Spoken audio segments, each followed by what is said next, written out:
కోసం తిరుమల వచ్చే యాత్రికులందరికీ బీమా సదుపాయం కల్పించే దిశగా టీటీడీ యోచిస్తోంది. దీనిపై ఇంకా స్పష్టమైన ప్రతిపాదన రూపుదిద్దుకున్నప్పటికీ సాధ్యాసాధ్యాలపై పాలక అధికార వర్గాల్లో తర్జన భర్జనలు సాగుతున్నాయి.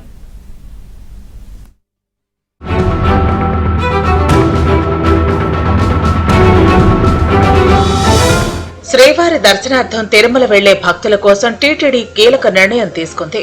భక్తులు అనారోగ్యం బారిన పడినా, గాయపడినా ఇప్పటి వరకు వైద్య సదుపాయం కల్పిస్తున్నారు. అలాగే ఎవరైనా అనారోగ్యంతోనో లేక ప్రమాదాల్లోనో మరణిస్తే ఎక్స్గ్రేషియా తరహాలో ఆర్థిక సాయం అందిస్తున్న ఉదాహరణలు ఉన్నాయి. తిరుమల ఘాట్ రోడ్లో తరచూ ప్రమాదాలు జరిగి పలువురు గాయపడుతున్నారు. అరుదుగా మరణాలు కూడా సంభవిస్తున్నాయి.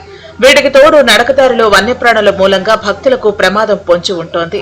అయితే ఈ ఘటనల్లో ఎప్పుడూ టీటీడీ పెద్దగా ఒత్తిడికి లోను కాలేదు. బీమా సదుపాయం గురించి ఆలోచించింది లేదు. అయితే ఈ ఏడాది జనవరిలో తిరుపతిలో జరిగిన తొక్కిసలాట ఘటన టీటీడీని కుదిపేసింది. ఆ ఘటనలో మరణించిన వారి కుటుంబాలకు, గాయపడిన వారికి టీటీడీ ఆర్థిక సాయం చేసింది. అప్పటి నుంచే యాత్రికులకు బీమా సదుపాయం కల్పించాలన్న ఆలోచన మొదలైంది. కాకపోతే దానిపై సీరియస్ గా దృష్టి సారించలేదు.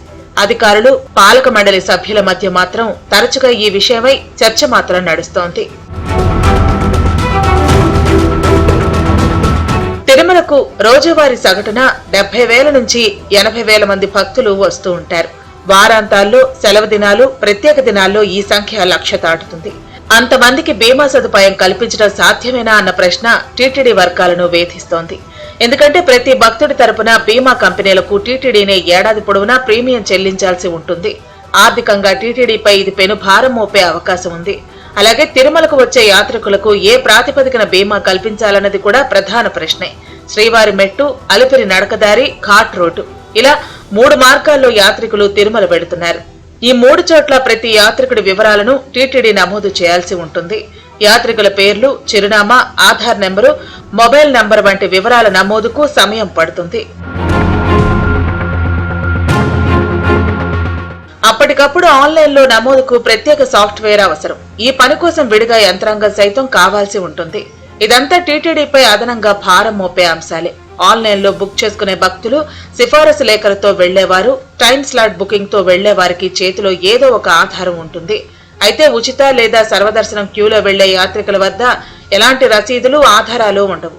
వీరు ఆధార్ కూడా వెంట తెచ్చుకునే పరిస్థితి ఉండదు. అలాంటి వారికి బీమా కల్పించడం సాధ్యమేనా అని చర్చ నడుస్తోంది.